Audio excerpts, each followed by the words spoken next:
Hello. Right. Okay. So hello again, and I think this is a very warm room, right? You feel that, and also the discussion. I want to thank you again for the keynote, and they bring us from the global, international, or national, and the local. So we're talking about under the, let's say, user presidency's term, we say we are facing a century change, right? We're never facing. So the global production network is restructuring, and also the geopolitical issues are becoming, nobody knows what's going on now, right? And what's the problem, what's the future. So, but for economic, we have to go on, right? So, unfortunately, so we invited, as I say, the 3 keynote speakers already give us kind of the talks and give you ideas. And then I think I don't want to say something again. And then because Yunqing already introduced our keynote. So I want to start with a few questions and we can discuss, right? So first of all, because I think all the audience and the keynote we mentioned, because our topic is the innovation and the industrial park innovation and the impact. So what's the next stage or the challenges of the industrial parks in connection to the global production networks? Right, and how the industrial parks integrate the international supply chains. Right. I think that's the question. Maybe the audience are more interested. No, so interest for our panelists. So can I start with you?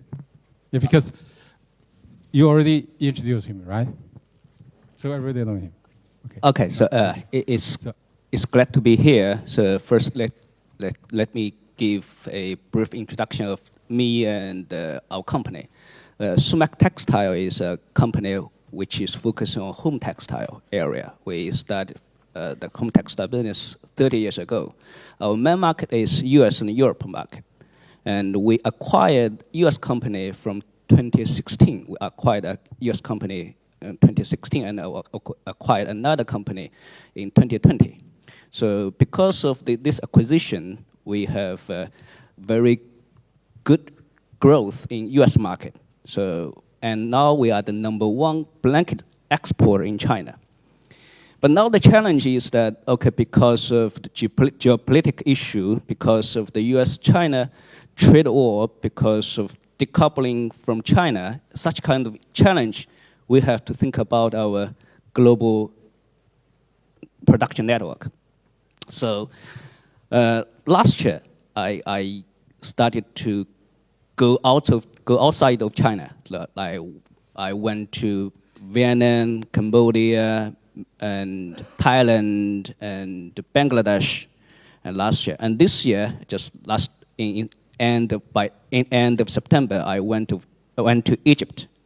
So from the firm standpoint, from the enterprise standpoint, I think that from our standpoint, we think that the key factors for us to consideration on the global production network is that first is about the political stable. Why I say this is the key point is Bangladesh. I think in September there's a strike. That's affect a lot about the delivery and also production efficiency. So, and also I think that's 2 years ago, same issue in Myanmar, and because of the political issue, and now some European customers said, okay, you cannot produce anything in Myanmar. So I think that's no matter industrial park or global production, I think that's if we want to go to a new country, I think this is the first factor we need to consider. We need to think about the political stable. Because if we want to build some industrial park, or if we want to start business in a new country, if we invest a lot, but finally 5 or 10 years later, because of the political issue, we'll go to zero. That's the key thing we need to think about. Secondly, it's about just the Professor Kwong mentioned that, okay, we need to think about the labor cost, the technology, etc., and also in the industrial park, okay, how convenient to a firm to make the production efficient. I think that's the one point that we need to think about. And third is about if we want to think about industrial park, we need to think about the link between the industrial park and the government. Especially, I think one of the key part is about infrastructure. If the industrial park in that area, the infrastructure is not good, it will affect the efficiency. Like, okay, transportation. Like when I was in Bangladesh last year, I talked to the factory. Okay, so from your factory to your port, what's the distance? So they said, okay, something like 300 kilometers. In China, 300 kilometers, so it will take something like 2 hours. That's enough. But they say, okay, I ask a question. How long do you need to load a container, or you need to from the port? They said, okay, no. They said that the container truck need to be arrived at the factory tonight, and they cannot leave the factory until tomorrow night. That's 24 hours. The main issue is about infrastructure. The road is not good, so they took too long. So, and this time when I was in Egypt, I was very impressed that the infrastructure of Egypt is very, very good, looks very good. So, and the efficiency give me also very impressive. So I think that's the second factor. So, okay, we need to think about, mainly is about the efficiency, infrastructure. And third is about the labor. I think maybe from the, especially in our industry, in our field, we say that, okay, textile maybe looks like a labor-intensive industry. But in my mind, I didn't put labor cost as first, because in the future, automation will be more and more popular. But anyway, if we want to go to a new factory, a new country, we need to think about labor cost. That's one of the cost factors in our product. So that's my point, from the firm standpoint, not from theory standpoint. Thank you. Thank you. Hello. Thank you. So you can see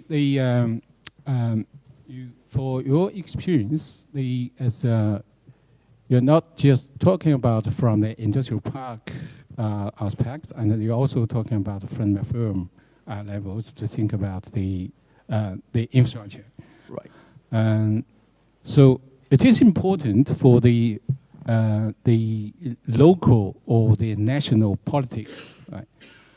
But also, how does that firms, when you made the decision to link to the supply chain, that localize the supply chain or the supply chain from outside? That's something Henry is talking about, the strategic coupling between your firms or maybe the industrial parks or the localized enterprises with your production networks. Right. That's another thing we are thinking about. That's how about the integrity of the supply chain in that country, in the new country. So take our industry as an example. Our main product is polyester blanket. Now the polyester, China has over 70% capacity across the world of the polyester product. So right now, if we want to do some investment in Egypt, for example, they do not have the polyester yarn, or we need to import the polyester yarn from China. That's the one why we think about the infrastructure in that country. We need to think about logistic. Yeah. But besides this, I think that in that country, that's like the packing components, like label, like the cardboard. This should be we should be able to find the local supply chain in that country or in that industrial park. That's our goal, but it's still a long way to go. Any consideration about the trade war between China and other European and American countries? Yeah. Because of the Yeah. geopolitical reasons? Right, yeah. I think that's right now from our company, from our product industry, the reason why we need to build the global production network, the key reason is about the trade war between US and China. Mm-hmm. Because from our product category, from the efficiency, from the cost standpoint, nobody can be competitive as in China. China is the strongest one. So we provide a good product, we provide a low-cost product, everything is perfect, delivery, service, everything is perfect. But because of political issue, we have to go out. So we did some cost analysis between the production out of China and China. So we took Vienna as an example. Right now, apple to apple, same blanket. The cost, just the cost standpoint, product cost standpoint, Vienna is 15% higher than China. That's the challenge for us because from the retailer standpoint, they said, I don't care where you produce your product. You cannot increase anything. So we need to find out, that's the reason why I say that when we build some network globally, we need to think about the efficiency. Okay, we can pay more money here, but we need to save some money somewhere else, like Egypt. Okay, we think that the location of Egypt is good for us because Egypt is near US and Europe. On the sea freight issue or on the water time, it only something like 7 days from Egypt to Europe. But from China to Europe, it need to take something like 21 days. So, okay, if we have to pay more money here, then if we can save some money there, we still can balance. So that's the point we are thinking about. So, but yeah, it's a hot topic now in our company, in our group, and we also want to set up a group level conference or brainstorm that's okay, how we can deal with Trump potential tariff issue. Yeah. Right. Okay. So when you make the decision for the investment, any considerations about the ESG? Because we have expertise in this ESG here, or the right. I think that's the ESG. I think it's a global topic. But also still consider the country's requirement. Mm-hmm. Yeah. So now China is paying more and more attention on ESG, but especially in some developing country, I don't think the government is paid as much attention as China or as developed countries. Like maybe right now, just like Egypt, right. 30 years ago, same as 30 years ago China. But at this stage, maybe the government said, I want to make our economy grow. Maybe they can sacrifice some sustainability issue. So, but yeah, when we build a new factory, when we plan to build some new factory, maybe we will use some new technology or some solar panel, for example, to save something. Or when we develop product, we will consider this sustainability issue. For example, we developed a product. This key character of this product is saving water. This new we introduced this blanket to the U.S. market. We told the consumer, this new technology we can save 50% water compared to by comparing to the current regular dyeing process. So yeah, I think that's when we build our supply chain or build our factory outside, first we will use some technology to use some new energy or some new equipment to saving energy. And also from the product development standpoint, we will develop more green product to make on the ESG part. Okay, thank you. That makes sense. So I think we start with the enterprises, and then we were talking about the industrial park things. I would like to move on to a next topic. Can we, invite Mrs. Xu? As a ESG, we reached this topic. So.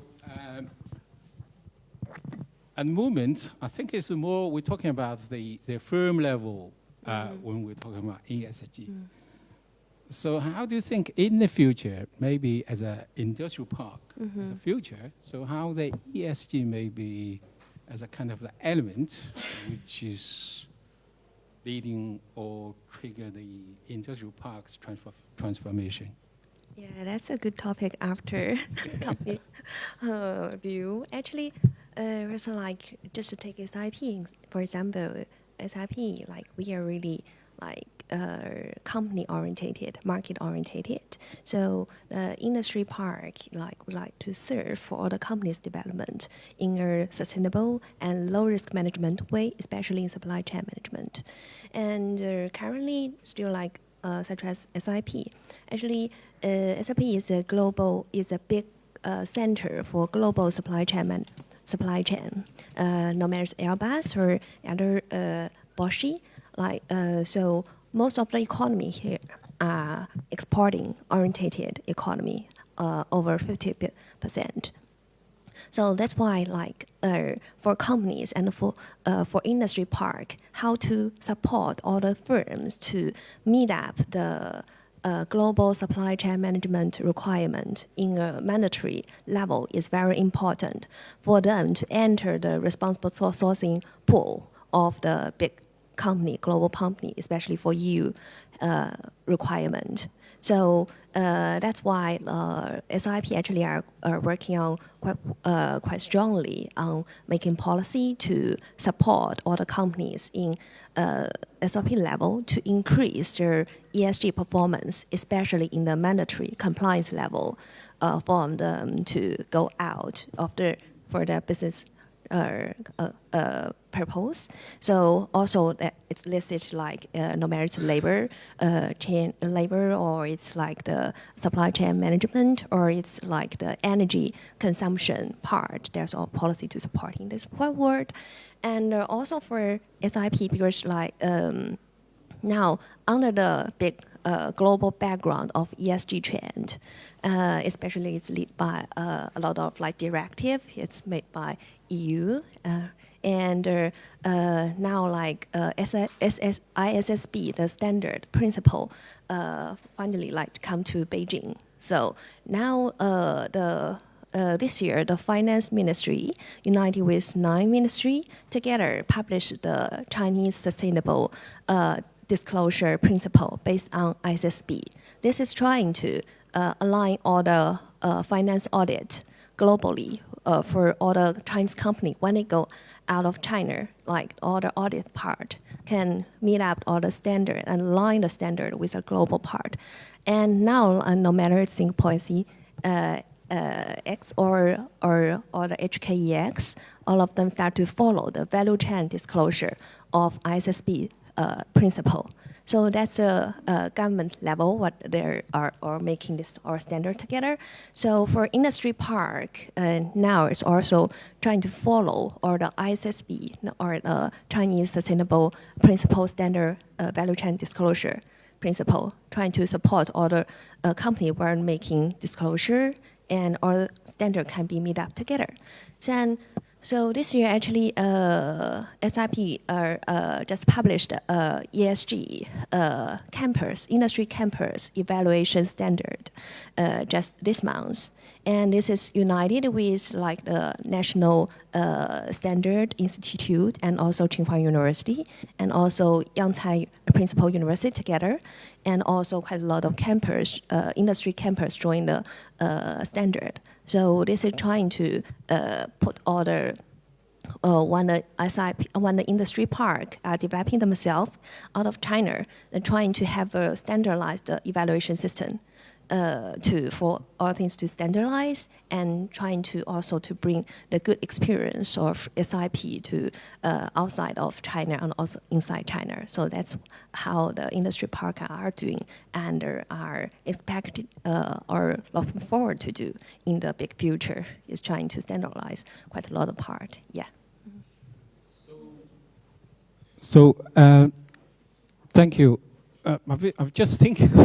I'm thinking, to what extent you say it's a standard? Is the China national standard of the industrial park ESG can be applied when the industrial park models the export to the other developing countries and also to the BRI countries, with the not just simply the Chinese investment develop the industrial parks, but other investors or maybe owned by the local government or local enterprises, they privately or publicly developed the industrial parks. You think the ESG or the pseudo-industrial park model can be applied to?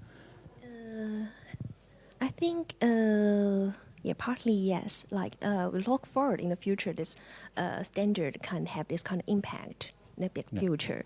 And currently, the standard will first use in China, like to support the other industry park, which is not so economically good, to develop better with the standard and join the standard in this rating system.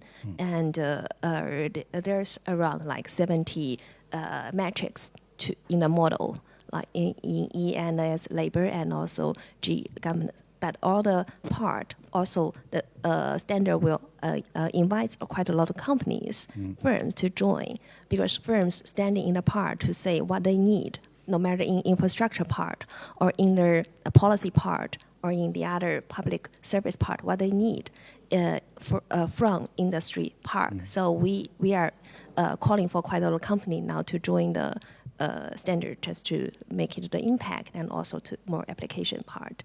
So that's what we aim to do for this. Yeah. Right. I think that's kind of another innovation or innovative development related to the future of the industrial parks. I think this topic is also related to your SCP's work at the moment. So you're trying to advise the private-led industrial park development in other developing countries. So would this or the pseudo-industrial park, the experience can be used or applied to the other developing countries, or how do you give them how do you think over the last 30 years the pseudo-industrial park, because the successful, as you say, is based on the continuous innovation. Now is linked to some not in the context of the geopolitical issues and also the new management and the new requirements like ESG and these kind of things. You think is put some kind of factors underpinning the go-out strategy of the Chinese industrial parks. Yeah. Can I? Yeah. Mr. Chen? Yeah. 那个刚才讲了那个，我在前面讲过那个30年的苏州工业园区发展。那么下一个时代呢，可能就会面临2个话题，一个就是工业园区出海，一个是本身如何这个提升我们工业园区的能力。那么作为国内来说，苏州工业园区一直是一个探路者现在也到了一个非常敏感的时候，因为在30周年的时候，我曾经参加那个中国城市规划协会的一个论坛，就是30年开发区何去何从。那么现在呢，就是叫40年那个开发区何去何从了。因为开发区最早呢，它就是一个特殊政策区，然后我们现在慢慢的苏州工业园区呢，它已经慢慢的不像是一个特殊政策区，它是最后在我们整个中国的这个体系里边，它这个就是一体化了。那么开发区要扮演重要角色，它就必须要做探路者，进一步的往前走。所以这个话题呢，我觉得是一个重要话题。然后我们马上30周年搞庆祝了，最重要的还不是就是总结30年的经验，而是要为下一个30年谋划。甚至可以说，过去30年的经验已经不适合于我们未来的那个30年了，因为过去成功的这些经验，甚至说这些经验它的反面有可能是我们下一个30年的机会。就是过去成功的东西已经不构成我们未来成功了，要完全探新路，这是一个需要讨论的话题。第二个呢，就是出海。出海呢，就是这30年的经验是可以为很多地方借鉴的。因为以前在新加坡的时候，刚刚进入中国，中国也是有很多认为不大可能，就是有很多反对的声音啊。后来呢，苏州工业园区走出去，也有很多认为不大可能成功，就认为这些模式都是在特定的环境下形成的。那每当说到新加坡的成功和苏州工业园区成功的时候，就是说我们找的都是很多这个差异化的因素啊。所以当苏州要去比如宿迁的时候，宿迁就认为，因为苏州工业园区有特定的中新两国政府的支持，那么在这个地方就不容易成功。后来呢，宿迁采用了苏州工业园区很多的方式，就是在苏北是大获成功，你去了以后就觉得那个地方是完全不一样。然后呢，大家又认为中国的这个苏州工业园区总结的模式可能在江苏可以，除了江苏可能不行。后来我们在滁州也有一个成功案例啊，甚至到了宁夏，到了霍尔果斯，甚至到海外去了。所以实际上这些园区经验，过去30年经验，对于发展中国家，对于这个不发达国家，就是这个工业化的过程，就是不断升级的这个过程是可以运用，而且背后是有经济学的规律的，就是说我们怎么以一种长期主义的构想。那么当然国外现在有最大一个区别，就是它都是私人土地啊，那么把这个土地归集起来会比较难，但是总是有办法的。比如说在缅甸这样一个相对比较经济落后的地方，在2012年的时候，我们进去，当地的一个发展商，就是他慢慢的去这个拼凑这个土地，最后他也拼凑了差不多有几十平方公里。然后他来苏州以后讨论如何，就是把新加坡到苏州，苏州再到缅甸，缅甸再回新加坡去上市，他有这么一个循环啊。这个老板，当时新加坡的总统过去那边的时候，他也向他表达了这样的心情。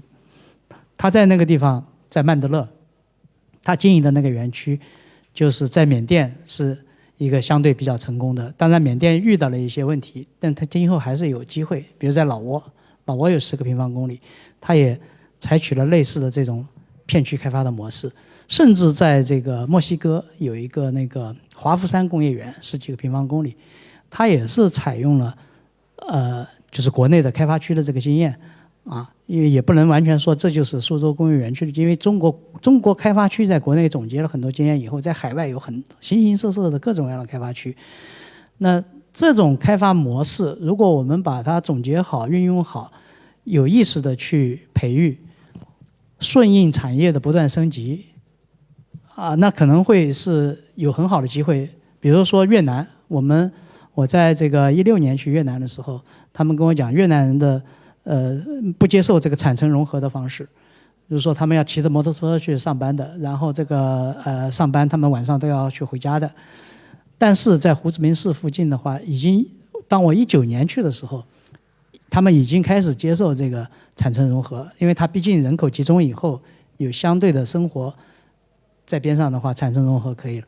然后到我这个再一次去越南的时候，就是这个疫情过后了，他们已经开始在讨论这个能不能把新加坡的唯一科技城做到它这个开发区里。当然新加坡有一个工业园在那边，他说你们这个时间还有点早，但是这样子的话就是说对于很多地方发展，你如果在创立之初就已经想到它这个一步一步的升级，那你这个长远打算分步实施，在国内已经很多开发区都是这样做了，取得成功案例。那么在国外这个开发区还不是不像中国这么普遍，但是尽管很难，但是有很多机会。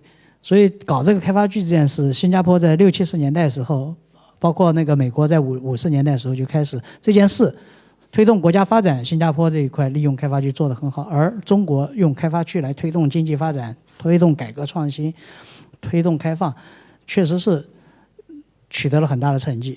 所以我觉得现在中国企业出海，如果能把中国的开发区模式能够跟当地做很好的结合，作为接盘侠，比如说你们去了那边以后遇到这些问题，都是他们没有做好的地方，如果能做好，让中国企业出海更顺利，那么提高我们的企业竞争力，这是一件非常好的事情。然后反过来就是说，我们国内更要在全球吸收更多力量，我们怎么再上一个台阶？像苏州工业园区现在人均收入已经4万多了，它能不能今后在下一个30年到像新加坡一样的8、9万的人均 GDP 的水平，这是一个极大的挑战，这个是一个全新的升级。那好在现在工业园区现在也在酝酿，就是一系列的举措来提升我们的这个竞争力。那我觉得还是非常有希望的，就是不管是出海，不管是内部提升，开发区这个主题还值得我们好好的去探究和创造。谢谢。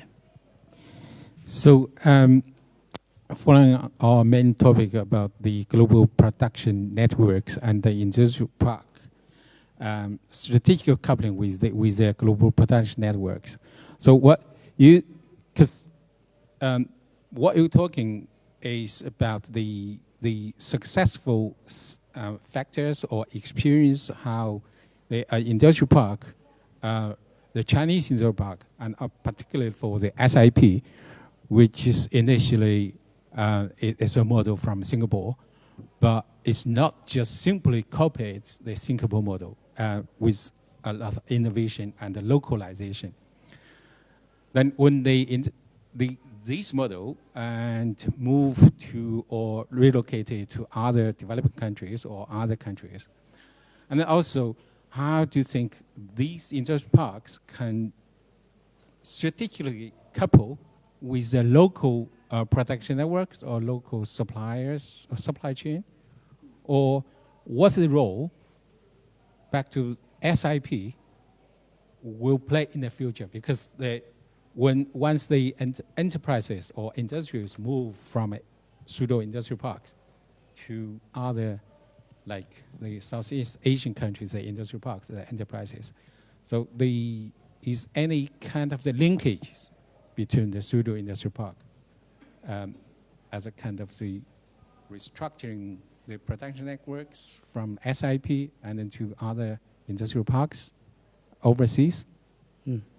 你说的非常好，就是说，我去年1年一直在研究这个出海，我和苏州很多企业去这个东南亚，就是我们给这些出海企业的一个建议，就是说要本土化。那我们的开发区也要本土化，就是说你到当地以后，你如何融入当地，这个是我们的话题。所以我们一到当地，比如泰国，我们要研究它的政治、经济、文化、宗教。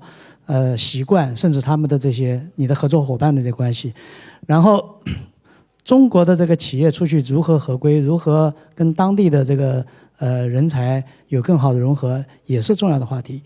所以呢，包括你刚才讲的，它是私有土地，中国很多是国有土地，这个运作方式都是完全不一样的。我们的在这个，比如在泰国，我们最近在介入它的园区，它不可能像。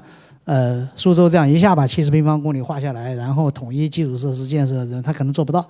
那我们就要跟开发商仔细的研究，这个发展的过程，包括您刚才讲到的，就是这个供应链，我们要研究的就是本地它能吸纳什么样的供应链，然后苏州有什么样的供应链啊？那当然还有，比如宁波有另外的情形，比如苏州就是大量的这个汽车工业的零部件，因为它的客户像苏州工业园区以及苏州很多客户它是欧美这个企业，然后因为中美这个关系的原因，他们的订单不再下到中国了，所以呢，就是这些供应商就跟着美国的企业，就是去了这个东南亚呀、墨西哥呀，甚至东欧啊这些国家，他们分别面对不同的市场。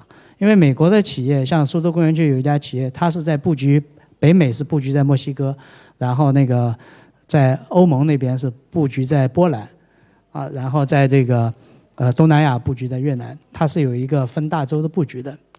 那这些地方呢，产业就是对这个汽车零部件的供应链，特别是到 T2、T3 这个层级是极其短缺的，而且世界上可能没有一个地方能够把这个短缺迅速弥补。那这样子的话，就是说这个产业链的连接度是非常紧密的，而且是刚需。所以呢，为什么这些企业蜂拥而出呢？就是说，比如说墨西哥，它这个 T1 的企业正在落户，就是它是从这个原厂到 T1 到 T2 到 T3，T1 企业正在落户 ，T2 的企业按1:20的比例要增长，可是它现在是1:1，它现在是1:1，就是说它需要很多。那你说它现在1000家这个 T1 的工厂，那你就可以乘20，就是将要进去的工厂。那么这些工厂分布在哪里呢？可能有日本、有韩国、有台湾，但是最多的就是在这个中国大陆。所以呢，就特朗普他要封堵的话，实际上他也很难，他最后也要考量的，就是说墨西哥这么对汽车零部件的短缺，怎么样子能够弥补，让它的价格能够维持得住。所以呢，就是苏州的，比如说电子业很发达，但是呢，电子业的情况跟这个汽车工业是很不一样的，就是它的这个下游的那些，它很容易这个被替代。然后这个美国的企业在马来西亚那边布局，那中国的很多电子厂要去槟城呢，这个机会好像就很少，因为它是在那边自建了一个这个产业链。所以呢，就是说我们就是工业园区在世界各地的落户是跟这个产业链密切相关的。那所以我们就要关注这个产业链的走向，然后为产业链创造它需要条件，比如物流条件、劳动力的条件，然后当地政府关系的条件。那苏州工业园区呢，它是可以，就是从政府也好到企业也好，它是可以这个在我们过去这个经验基础上，到当地以后去研究当地的这个特色，然后和当地配合来构建这样一个推动这个营商环境。但是我们因为毕竟到其他国家，你没有办法去主导它的事，你只能推动、交流、适应，然后最后让企业能够走得稳。Yeah, here I'd like to add something like this September I visited Egypt. I visited a Chinese industrial park there. The industrial park is from Nanjing, the Taida industrial park. I think that's just as Mr. Chen mentioned, that there are two parts. One part is how to connect the local government, how get the requirement, totally understand the requirement of local government, and also laws, policies, everything. And this is, I think, one of the key functions of the industrial park. Because in the future, more and more, a lot of enterprises will be in this industry, in industrial park, but I don't think they have 100% capability to understand local law, policy requirement, etc. They need somebody to help them understand. So I think that this is one of the functions that the industrial park need to help them to understand. And second is that they just Taida Industrial Park. They build the totally new industrial park just over desert. No water, no gas, no power. So they just get the land from the government and build everything from scratch. So, and they get the gas, water, everything, and be ready for the enterprises in the industrial park. I think that's the, and third, they provide a service to the enterprises in the park. They provide the logistic, customs, because most of the enterprises in that park is just import and exporting. So they need I mentioned that not everyone is clear on the process. They need somebody to help them. Okay, how to handle with the tax department, how to handle with customs, how to handle logistics. So they need some help. So this industry, the park provide variety of services to the enterprises to solve the demands of the enterprises there. I think that's the, and 4 is that about labor, how to get the workers there. Just as I mentioned that the Taidai Industrial Park just built on the desert, so far from the center of the city. So they need to find a way to get the workers to come to the industry to work there, to build a dormitory, etc. So I think that's the from the firm standpoint, from the enterprise standpoint, that's the maybe need some help from the industrial park. I think this the key functions or to make the industrial park successful locally. Okay, so in that case,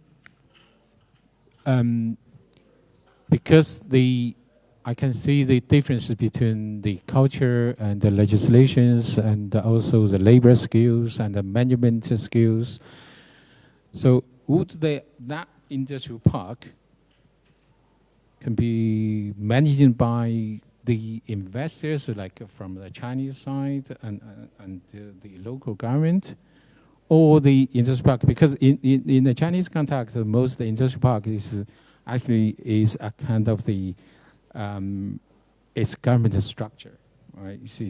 We also have the industrial park management community, but what you're talking about is because the local government or the state may not necessarily have that kind of the skills or knowledge, and simply the legislation is not there and the other infrastructure is not there. So in that case, let's say talk in Egypt, that one is dominated by the Chinese managing body or by the local government? I talked this question with them. They said that I asked a question: how many Chinese workers now in that industrial park? They said that previously, at the beginning, maybe over 200, but now this year they said only 40. So that means that I think that's from the working model, maybe that's still the joint working model. So Chinese side, local side, but from the controlling part, maybe China side still control the whole process, whole park. But from the daily operation standpoint, mainly locally, I think. Right. That's from my understanding. Yeah. Okay. 刚才这个问题，我刚才说的这个园区治理体系，我觉得出海这个其实更需要这个治理的问题啊。其实我不太愿意用这 cross border 这种出海的词，我更愿意用 globalization， 因为 globalization means localization。你只有从 globalization 的名义去想，可能我觉得更加会容易适应当地。刚才我也提到园区治理体系中，其实我提了3个词，用中文表达更清楚，就是协商、协作和协同。刚才您讲的这个问题，比如说在当地可能没有水、没有动力、没有电，那其实协作不光是内部的协作，也包括和其他的公司协作。比如说，同样是国企、央企，能不能一起去？比如我们有个师弟是电建国际的董事长，他们在全世界130个国家有电站的项目，那你是不是可以和如果哪家公司可以和其他的这个在中国一起搞基础设施的公司一起去协作？还有我刚才也提到，我以前在一个日本公司 Marubeni 工作了10年。Marubeni 在全世界有100多个办事处，有几十年的这个40-50年吧，至少有这个在全球化的这个历程。他们也很愿意和中国企业一起合作去拓展海外的这个体系。那是不是会更好一些？因为我们的很多企业愿意单打独斗，在国外搞，还愿意搞很大的开发区，那是不是可以考虑这种协作的形式？那最后能实现这种协同的效应？我觉得这个作为 governance 这个叫这种治理体系上，我觉得可能是可以考虑的一条思路吧。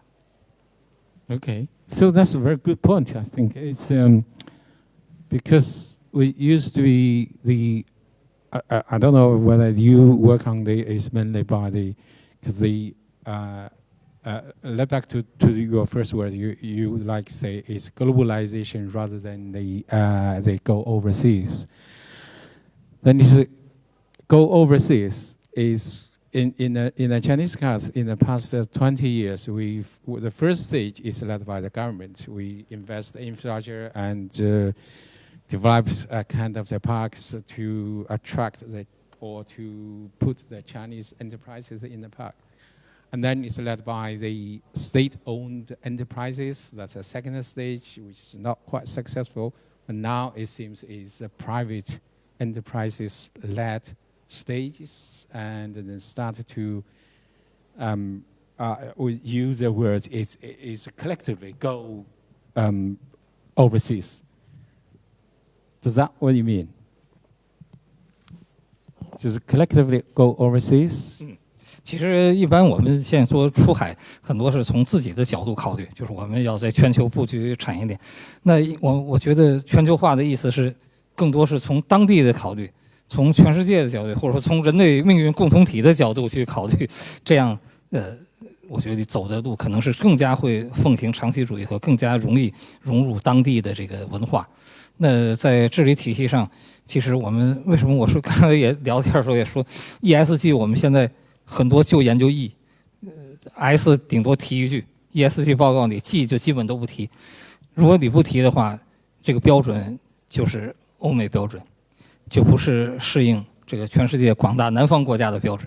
所以我们应该去研究这种治理体系，但这个体系不一定是我们一定是一个放之四海一样的标准，可能还要有些区别，但是必须要从这个全球化角度去考虑，从这个人类共同富裕的角度去考虑，觉得从这一点出发会更好。So, I think that yes, I agree, totally agree with you. The issue is because as we I think we understand the different cultural traditions, like maybe in the Chinese context, that's maybe easier. Or maybe even the multinational companies when they come to the Chinese industry parks, or they invested in China in the 1980s or 1990s when just we opened it up, but from the government or from the society, all have they have a consensus to make things happen, and they work enthusiastically. They're working hard, but like this if you like for example, if the Chinese companies they want to set up their global production networks by their companies or their global production activities, right? Let's say set up their supply chains globally. So how do you think they can cope with the difficulties with the structural with the cultural barriers or with the cultural differences as part of the governance considerations? 好，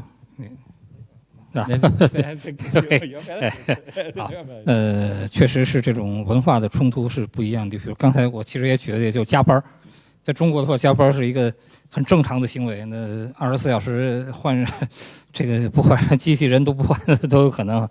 但是在国外很多地方，就你给钱他也不会加班。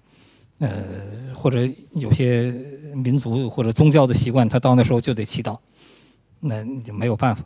那我想可能更多的一个是，当时你在设计的时候，考虑产能的时候就应该把这个考虑到，就他那个效率可能他那个地方就是这样，你就不要考虑按照我们这样24小时能够连轴转加班的形式去设计那个产能，你要首先考虑好，就心里要打下伏笔。那产能设计上可能你就得厂房得更多一点，机器要更多一点，可能才能达到你预期的那个产量。第二，还是要尊重当地的这个习惯。比如说，如果当地人可能确实工作上是比较喜欢摸鱼、喜欢轻松，那可能你更多能考虑尽可能早的用机器换人。另外一个就是可能适合不同的习惯。比如有的国家的人，他可能工作时间上，他可能觉得什么时候太热或者什么时候，他可能这个习惯和我们不一样，还是尊重当地的这个习惯去做。再有一个就是，我觉得可能更多的还是也要依赖本地人。我们调研过一个中国的一个太阳能企业在越南，5000多人的企业，中国员工只有20个人。他觉得他们管理的就很好，基本上就是由本地人来管理本地人，按照本地人的那个习惯。再加上就是制定工作目标的时候，就把这个事先说清楚啊，能够把这个任务让当地人能够先充分的理解。可能是这样来考虑。当然，这里边说起来东西还是做起来还是有很多的文化冲突的这个问题，还是要更多的去理解。Right, that's a very good point, I think. So, from your perspective, you're talking about the globalization, but what Henry is talking about is from a globalization back to regionalization or regionalism. So Henry, how can you make some point with this? Okay, what's left to be said? Okay, before I come back on this globalization, regionalization thing, I actually want to continue the conversation about, going out or globalization, however you term it, right? Chinese firms that want to invest abroad. But in this case, invest abroad not because of in search of, cheaper locations, because the total cost of production is actually higher in the destination that you're going. So it kind of go against all our conventional theories of internationalization or what we call foreign direct investment. That kind of remind me of my PhD. My PhD was on Hong Kong investment in Southeast Asia. But you do textile, you will know in the 1960s, when Britain imposed the multi-fiber agreement, the quota system on Hong Kong. So at that time, Hong Kong government was very, very competitive. Same story, right? The Hong Kong government and textile guys went to Southeast Asia, except Singapore, and they said, my God, this is so bad. This is far worse than in Hong Kong, whereby I can source, I can get this, I can get my polyester easily, right? So personally, I don't realistically think you can depend on industrial parks to save your life. Because if you are a true entrepreneur, you will have to overcome the barriers abroad, right? We call liability of foreigners in business school. This is what it's called, liability of foreigners. But how do you overcome liability of foreigners?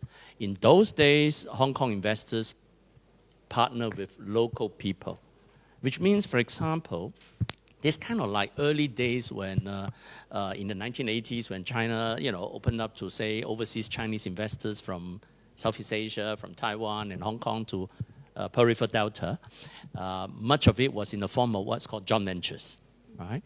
So, for example, why is it not possible for, say, Chinese enterprises to consider local partners? I know you want majority control, so 51% or higher, yeah? But what's the point of having 100% control when you face all kinds of trouble and difficulties? If you have, 20% equity partners who are local, say Egyptians, for the sake of argument, then you will have a lot less hassle when it comes to legal, regulatory barriers, culture, management issues. Maybe, I don't know, as an ethnic Chinese myself, we like control. But 100% investment shareholding may not be the best solution. So I'm just saying this as sort of reflecting on this experience of so-called going out and land in what we call investment destinations that are much less familiar to you in terms of operating environment. And hence the argument for, then I need SIP to go out to set up everything for me so that we go there and then have a good time. Not quite, it's not very realistic, yeah, because obviously then SIP, if you put yourself in Egypt, it will cost you a lot to set up. The cost will still have to come from someone, somewhere. They do all the legal work for you, set up all the information. They have to hire many people to learn those things. It's not free. It's like your legal department, you outsource to SIP Egypt, right? Let's call SIP Egypt for the sake of argument. So in that sense, I would say local partnership will be one realistic way out. How do you find them? That depends. Can be personal channel, can be schoolmates, you study abroad, or you sound like you study abroad, English-wise. So things like that, yeah. You go to destinations that you feel you can trust your local partners. And in that sense, it's one way out. I will come back to the other thing. Thank you, thank you. I totally agree with you. I think that's the one of the point we are thinking about. But there's still some challenges that find currently from short term. Long term, I think it's good. But for short term, if we want to get into that production area quickly, we need to find some reliable partners like industrial park. But yeah, I think find a local partner is a good option. That's still maybe from time consuming standpoint, yes, maybe longer time, find a suitable person. Yeah, also some risk. We need to think about the risk. Yeah, thank you, thank you. Then going back to the point about globalization or regionalization. Of course, we know now there are tremendous pressures. As who was it, Maurice Chang, right, TSMC former chairman, say, oh, globalization is dead. Globalization is not dead. It's just we have re-globalization. Just because activity is moving out of China doesn't mean it doesn't have to go somewhere. Southeast Asia will benefit from those activities, right? So we are facing now another round of globalization, right, which is less China-centric, basically, let's call it that way. But in many industries, it's also possible that, I think also earlier from, was it the example that you raised that you will have certain industries whereby enterprises want to actually consider regionalized operations, right? So meaning operations within certain, North America, Western Europe, and then East Asia. So it will be a world whereby it's both regionalization and re-globalization intersecting with each other.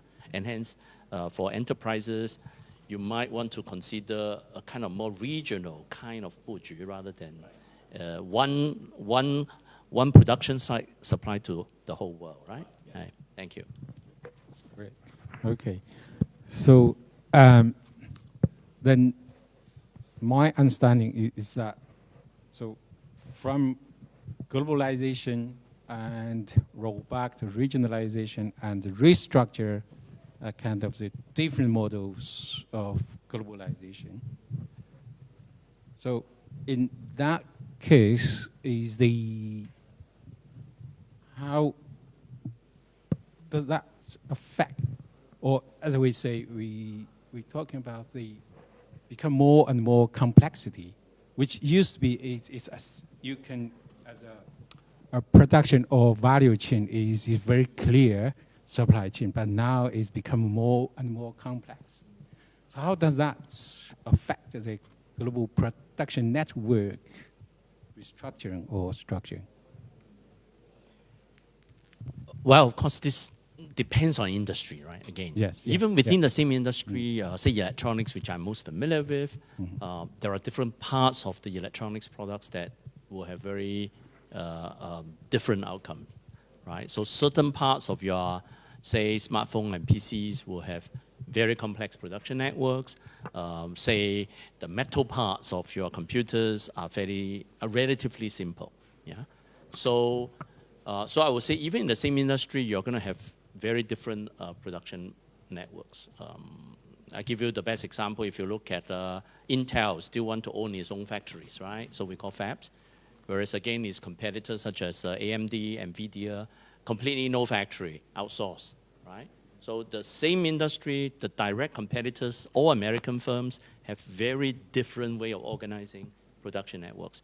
In smartphones, Samsung makes its own smartphones, Apple, all done by someone else, right? In computer, Lenovo still makes half of its laptops, and then Dell and HP is all outsourced. So again, very different depending on corporate strategies. Means each firm has its own choice because it's all about competition, right? You want to beat your competitor. You don't follow the same way because by definition, if you follow the same, you may not outcompete your competitors. Yeah. So but that's at strategy level. I think coming back to today's main topic, which is on industrial parks, my sense is that from the earlier discussion, which is something I actually want to pose a question, do Chinese industrial park developers and pioneers, SIP, do you really want to own the industrial parks when they are developed overseas? You know, in Singapore, remember when we first participate in the Sino-Singapore project, the idea is to provide Singapore expertise, but it's not to really own it. Because we've realized later on, right, it's not worth owning it because you cannot own a foreign park. You see what I'm saying? So by today, of course, China has developed much greater depth and of expertise in developing industrial parks and Kaipachi and so on. But when you go to other countries, why not transfer those knowledges with some, of course, returns, but not with the view of owning the whole industrial park in order for Chinese firms to go there? You see what I'm saying or not? Does it make sense for you to help whichever destination you're going, develop industrial parks, but with the view that it's kind of like a build and transfer model, you know? Then they take over. But then, of course, you have some requirement or provisions that, yeah, you give maybe some special privilege for some China origin firms to be there, things like that. I wonder what's the line of thought? Yeah, thank you. Yeah. So I have a question. 我想补充一下发言啊，就是刚才说这个话题呢，一个是从这个供方，就是提供土地啊、基础设施啊，然后这个搞工业园，这都属于供方；一个是这个需求方，就是这个各种各样的企业。这个立场呢是完全不一样的。因为作为企业来说，我在工业园也好，不在工业园也好，或者在某个特定工业园也好，对他来说，他是按照自己的这个需求来选择的，啊。然后供方的立场呢，就是说，由于很多企业要过去，我就有了这么一个机会，我呢去创造这样环境呢，他是获得这个收益的，所以他有这个，你就讲成为拥有的想法，就是他觉得是个商业机会。但是现在中国的这个很多地方，比如苏州工业园管委会作为一个政府，它其实本身并不想到海外去开发一级开发，然后去赚取这个利润，对吧？它没有这个主动的需求。然后很多那些国家呢，政府呢，它也没有需求来向苏州学习或者向新加坡学习。这个跟苏州公园1994年很不像。1994年就是新加坡基于区域化。他也不是为了拥有这个多少的土地，他只是要帮助新加坡企业走向区域化，这是他的本质原因。那么他为了推行他的一套制度，所以他就要求他要控股，他是1994年他是65%啊。这也我们得出从治理上一个规律，就当我们要到一个地方的时候，你要想控股，那是很难的。就在当时苏州又迫切需要外资，需要新加坡经验。本地政府有那么高的热切，我到世界各地的政府没有这个热切，啊，还要我们去说服他。那当时的苏州你不用说服，苏州旁边还有无锡抢着要，对吧？这个都是情况完全不一样的。所以呢，就是这样子的情况下，到了2000年的时候，新加坡由65变成了35，然后呢进一步上市以后，它的比例越来越小，就是说明什么？就是我们的体育，包括苏州公园走出去先到宿迁的时候，就是话语权。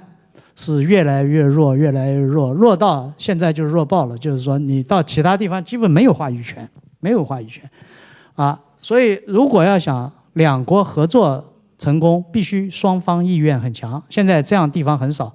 老挝有一个，老挝塞瑟塔啊，它是老挝政府对中国有热切的需求。我们苏州工业园区也去了，然后呢，苏州工业园区最后没有把这个项目做下来，是云南。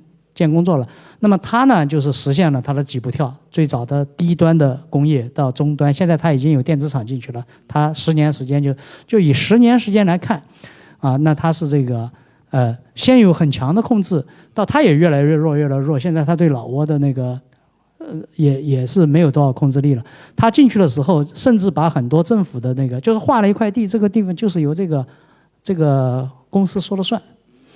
就是刚才从治理的角度，然后慢慢的，老挝进来说我也要管这个管那个管这个管那个，最后慢慢就是又变成是，所以就是说本地化这个肯定是一个长期趋势，就是全球化现在有一个词不叫这个 global， 还有一个 local 叫 glocal 嘛，对吧？就是全球化和本地化同时做，然后 local 又要去全球化去了，苏州就是这样子的，我们要全球，我们的全球化是因为企业要出去。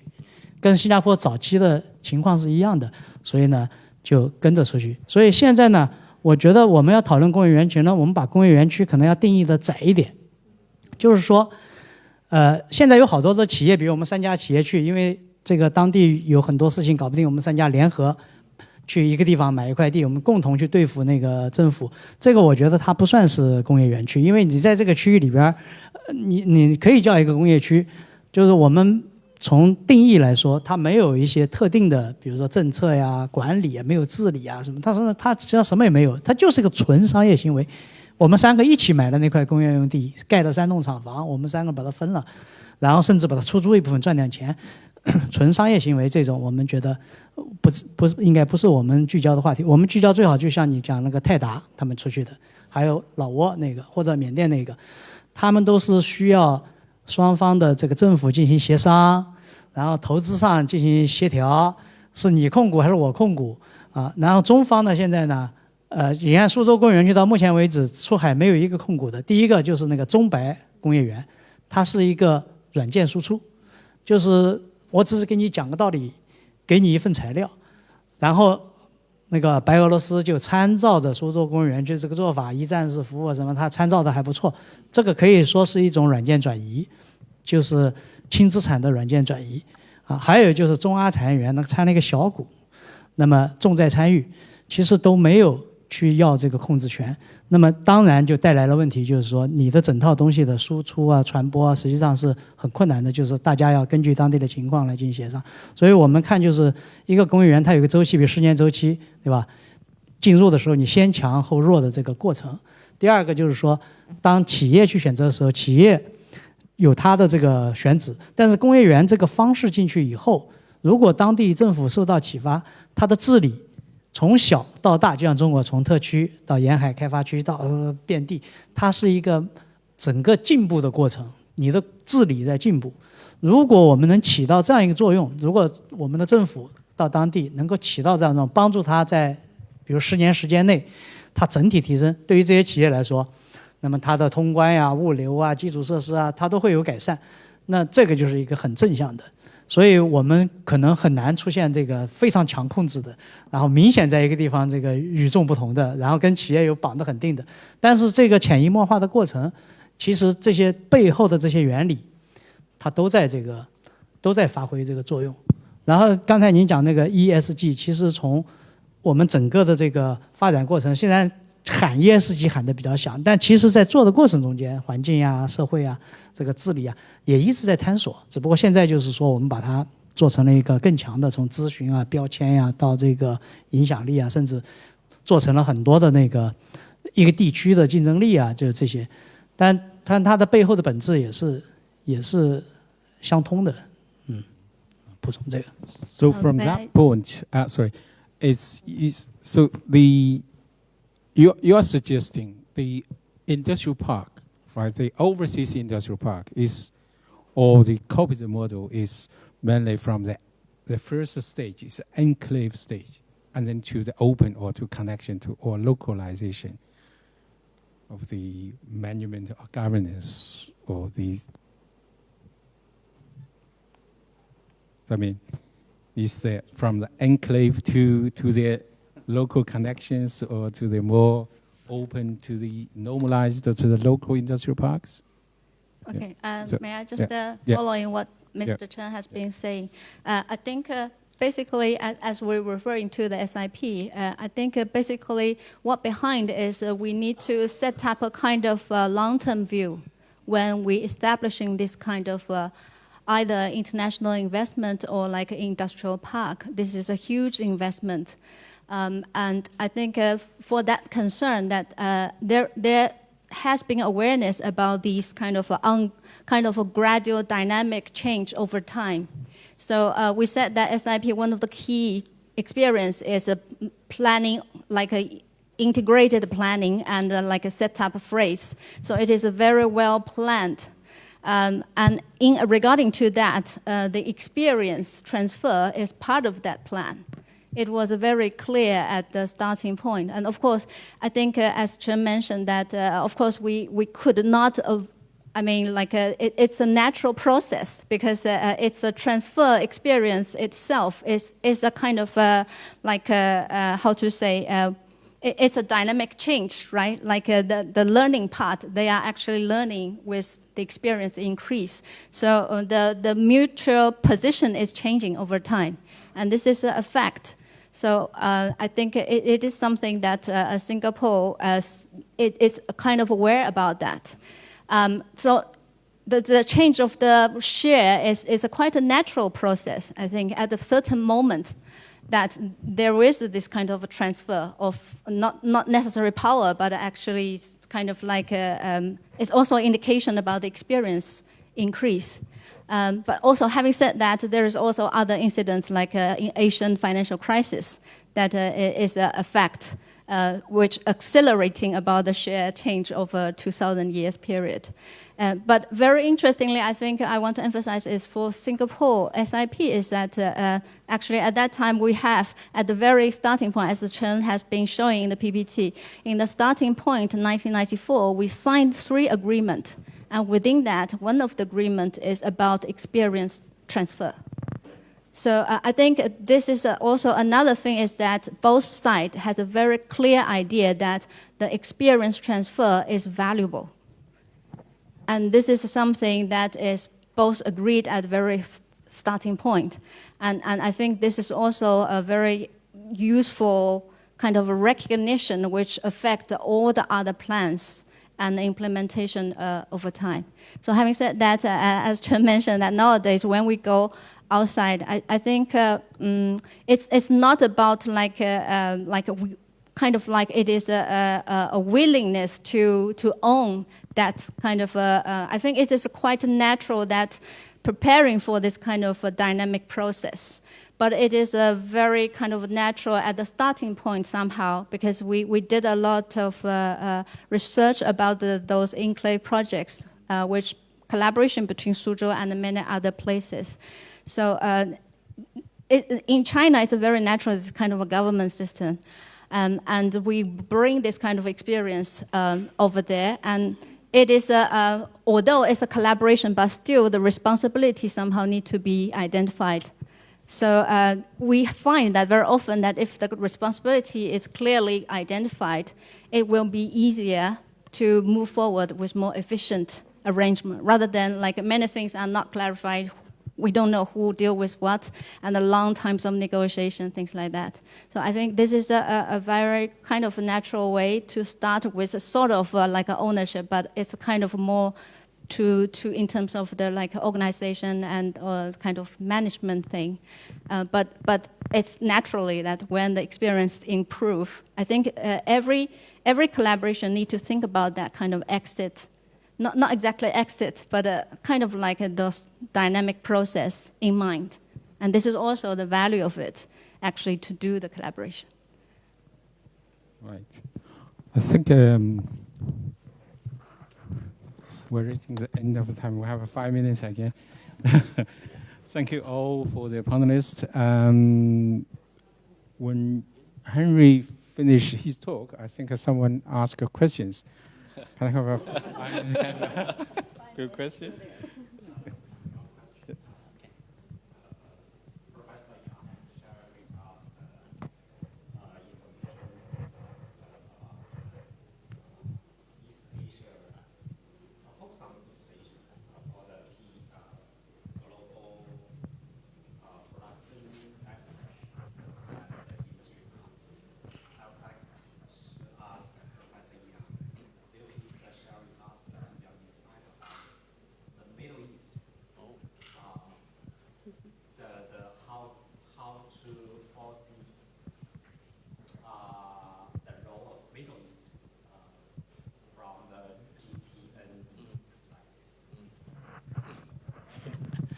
Excellent question. I would love to be able to answer well, but unfortunately, I don't really work on Middle East at all.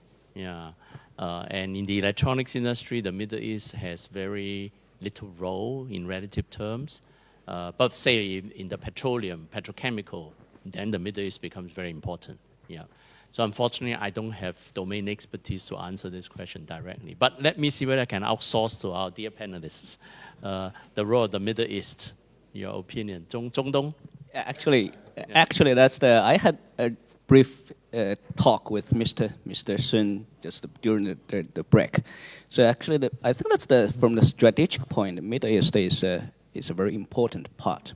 Not only because of the petrol, also because of the location. Just from textile standpoint, part is we export textile product to Middle East, and that is the distributor center.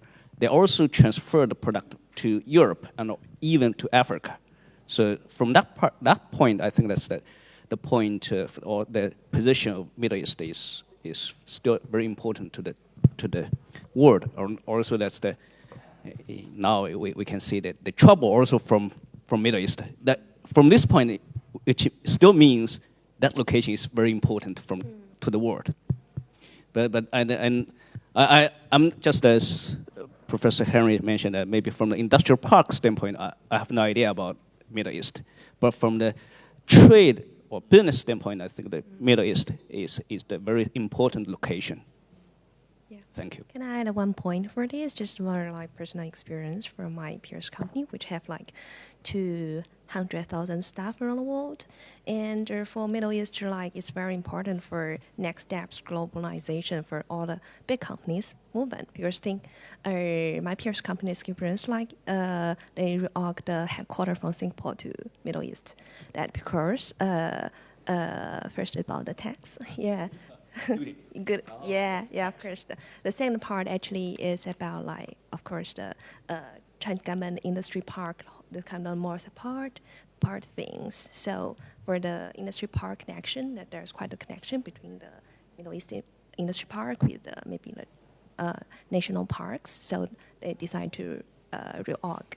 Yeah, and the third part is Middle East is very important, the time zone to unite AMS area, APEC area, and its EMEA area, because like if you headquarters in Middle East, there's always the three teams, or the global team, COE team we called, can work together in each day. So that's very important. And also it's cheaper in business traveling for a whole calculation.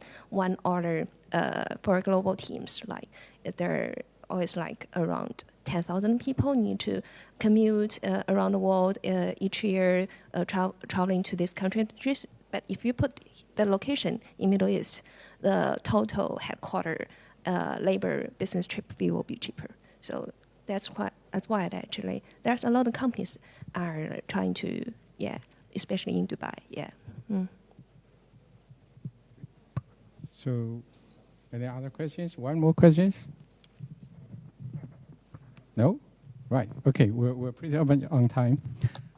So, because 5 o'clock already, thank you very much for all the panelists. I think we covered all the questions, maybe the audience, and particularly for me, we are very interested in. We are talking about the how the continuous innovation or creative or development and partnership and the localized, how the industry park can be localized. But actually we are at the crossroad as a movement, right? So we don't know what happened next from the United States. And we don't know what's the end of the trade war between China and the European and American countries. So all these things will have an effect of the industrial park in the future. So particularly, we just think about, take the Mr. Chen's says, so the industrial park, when China, back to 40 years ago, when China started to use the industrial park as an instrument to develop the local economy, actually that's just a very strong demand side. Right? The demand side is led by the very capable government. And now we're facing, if the industrial park in China go overseas, it's more about something like a supply side. We have a very strong supply side, but very weak demand side. So this kind of the challenges, right, both for the firms and for the consulting industrial park as a model, right? To go to other not necessarily developing countries and other countries. So these things I think is worth to think in the future, and particularly for the investors and also for the government as well. Right. So, I think it's time.